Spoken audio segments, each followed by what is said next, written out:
Creatine monohydrate. ഏകദേശം 650 രൂപ വരുന്ന ഈ ഒരു പാക്കറ്റിൽ നമുക്ക് 62 സർവിങ്സോളം കിട്ടും. അതായത് 2 മാസത്തോളം നമ്മൾ ഈ മോണോഹൈഡ്രേറ്റ് യൂസ് ചെയ്യാൻ പറ്റും. ഇതിൻ്റെ ഓതൻറ്റിസിറ്റിയെ കുറിച്ച് പറയുകയാണെങ്കിൽ നമുക്കൊരു സ്ക്രാച്ച് കോഡ് കിട്ടുന്നുണ്ട്. സോ ഇത് ഒറിജിനലാണോ നമുക്ക് ചെക്ക് ചെയ്ത് നോക്കാൻ പറ്റും. പഴയ ആക്രോയുടെ ക്രിയേറ്റിൻ മോണോഹൈഡ്രേറ്റ് വന്നുകൊണ്ടിരുന്നത് ഒരു സിപ്ലോക്കുള്ള സാഷയിലായിരുന്നു.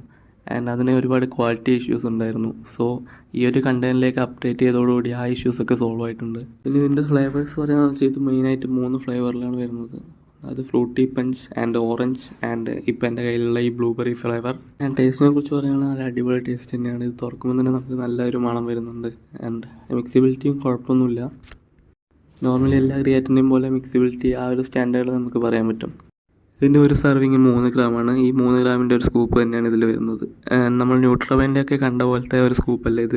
നല്ല നീളമുള്ള സ്കൂപ്പ് തന്നെയാണ്. സോ ക്രിയേറ്റിന് എടുക്കാവുന്നൊരു പ്രശ്നമില്ല. ഇത് എഫക്റ്റീവ് ആണോ എന്ന് ചോദിച്ചാൽ ഞാനിത് മുന്നേ യൂസ് ചെയ്തിട്ടുണ്ട്. ഇതിൻ്റെ ഒരു ഫ്രൂട്ടി പഞ്ച് ഫ്ലേവറാണ് ഞാൻ യൂസ് ചെയ്തിട്ടുള്ളത്. എനിക്ക് ബാക്കി എല്ലാ ക്രിയേറ്റിനും പോലെ തന്നെ നല്ല എഫക്റ്റീവ് തന്നെയാണ് ഈ ക്രിയേറ്റിനും. സോ നിങ്ങൾക്ക് ഇത് താല്പര്യമുണ്ടെങ്കിൽ തീർച്ചയായും ഇത് വാങ്ങാൻ പറ്റുന്നതാണ്. ആൻഡ് പ്രൈസ് ഇതിൻ്റെ അത്രത്തോളം ഒന്നുമില്ല. സോ തീർച്ചയായിട്ടും ഒന്ന് ട്രൈ ചെയ്ത് നോക്കുക ക്രിയേറ്റിൻ വാങ്ങാൻ നോക്കുകയാണെങ്കിൽ.